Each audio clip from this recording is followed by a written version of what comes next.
ही घटना आहे एक उच्च शिक्षित असलेल्या प्राध्यापिका महिलाची।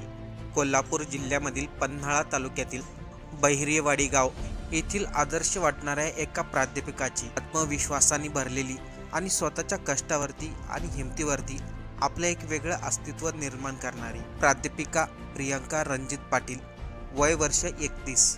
प्रियंका फक्त एक प्राध्यापिका नव्हती, तर ती घरामध्ये सर्व कुटुंबांना समजून घेणारी एक महिला होती। शिक्षण आणि ज्ञानाच्या बळावरती तिने समाजामध्ये आपलं एक वेगळं नाव कमावलं होतं। डोळ्यामध्ये खूप मोठी स्वप्न होती, पण तिच्या आयुष्यामध्ये चाललेल्या भयंकर घटनेची कोणालाच कल्पना नव्हती। प्रियंकाच्या हसऱ्या चेहऱ्यापाठीमागे किती मोठं दुःख आहे हे फक्त तिलाच माहिती होतं। ती सांगली जिल्ह्यातील कुंडल या गावामध्ये लहानाची मोठी झाली। वडिलांनी तिच्या शिक्षणामध्ये कधीही अडचण आणली नाही, तिला जे शिकायचं ते शिकून दिलं आणि अखेर प्रियंका एक दिवस शाळेवरती प्राध्यापिका झाल्या। 2017 मध्ये प्रियंकाचं लग्न कोल्हापूरमधील रणजित पाटील या तरुणासोबत झालं। हसत्या खेळत्या आणि भरलेल्या कुटुंबामध्ये प्रियंकाचं लग्न झालं। घरामध्ये सासू सासरे भाऊजाई दीर असे बरेच लोक होते। लग्नानंतरचं पहिलं वर्ष एकदम आनंदात गेलं, पण पुढे तिच्याबरोबर काय होणार याची तिला कल्पना नव्हती। लग्नाच्या काही वर्षानंतर तिचे पती रणजित पाटील सासू सासरे तिच्यावरती दबाव टाकायला लागले। तुझ्या घरी भरपूर पैसा आहे, तुझ्या वडिलांकडून 10 लाख रुपये घेऊन ये, आम्हाला खाजगी साखर कारखाना खरेदी करायचा आहे, त्यासाठी पैसे लागतात। प्रियंका उच्च शिक्षित होती, तिलाही चांगला पगार येत होता, तरी देखील सासरचे लोक तिला त्रास देत होते। घरामध्ये प्रियंकाला सासू बोलायची तर तिचे दीर आणि भाऊजाई देखील तिला टोमणे मारायचे। तुझ्या बापाकडे एवढे मोठे पैसे असून तू साखर कारखान्यासाठी 10 लाख रुपये आणू शकत नाही, म्हणून घरातील सर्वजण तिला टोमणे मारूनच बोलायचे। प्रियंकाचा पती रणजित याच्या वागण्यातही बदल झाला।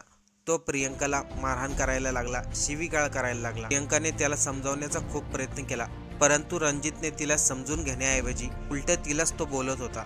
एक दिवस ही सर्व घटना प्रियंकाने तिच्या वडिलांना सांगितली, तेव्हा वडिलांनी तिला 5 लाख रुपये दिले, जेणेकरून सासरचे लोक साखर कारखान्याच्या खरेदीसाठी पैसे देऊ शकतात। प्रियंकाने तिच्या वडिलांनी दिलेले पैसे सासरच्या लोकांना दिले। साखर कारखाना खरेदीसाठी 5 लाख रुपये मिळाले, त्यामुळे सासरचे लोक देखील थोडे दिवस शांत झाले।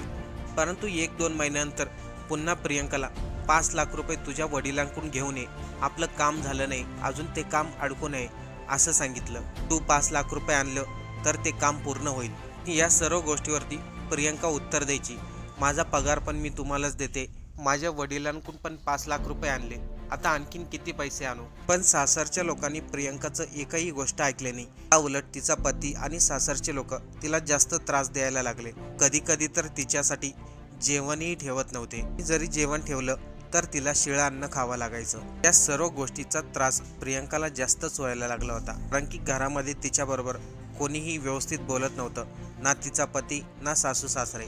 घरामध्ये वाद होणं आता हे नेहमीच झालं होतं।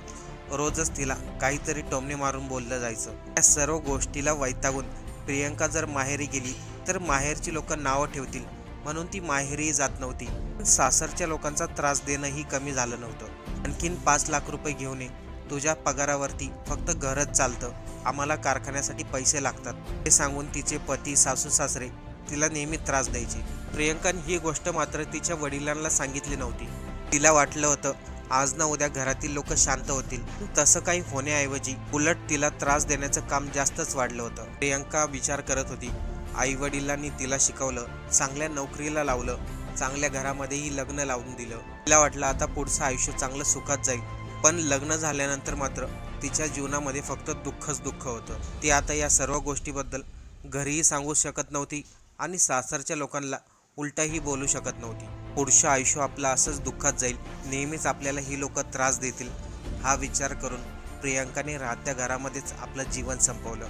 या घटनेनंतर मात्र प्रियंकाच्या वडिलांनी पती रणजित पाटील सासू सासरे यांच्या विरोधामध्ये पोलिसांमध्ये तक्रार दाखल केली। या घटनेमध्ये सासू सासरे पती या तिघांनाही पोलिसांनी ताब्यात घेतलं, परंतु काही दिवसांनी त्यांना जामीनवरती सोडण्यात आलं। अशा घटना स्त्रियांबरोबर महाराष्ट्रामध्ये कित्येक होतात। काही स्त्रिया आणि काही मुली आपल्या आईवडिलांचा विचार करून शांत राहतात, नाविलाजाने असं टोकाचं पाऊल उचलतात।